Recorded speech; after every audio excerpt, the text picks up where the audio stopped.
பாதகாதிபதி எந்த நிலையில் இருந்தாலும் பாதகத்த மட்டும் தான் தருவாருங்கிறத நீங்க புரிஞ்சுக்கணும்.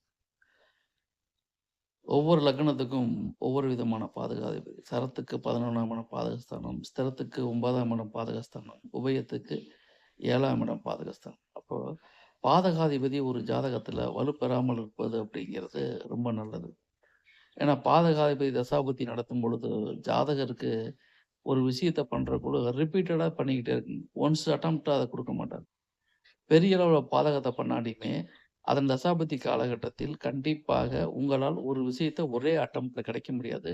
ரிப்பீட்டடா செஞ்சா தான் நம்ம அத அச்சீவ் பண்ண முடியும். அப்ப நம்ம தெரிஞ்சுக்க வேண்டிய விஷயம் என்னன்னு கேட்டா, பாதகாதிபதி ஒரு ஸ்தானத்தில், ஒரு ஜாதகத்தில் பலம் பெறாமல் இருப்பது ரொம்ப நல்லது. பாதகாதிபதி நீசமாகவோ, அஸ்தங்கமாகவோ, வக்ரமாகவோ இருந்து அதன் தசாபுத்தி நடத்தும் காலகட்டத்தில் சற்று மாறுதல்கள் ஏற்படுவதற்கு வாய்ப்புகள் உண்டு.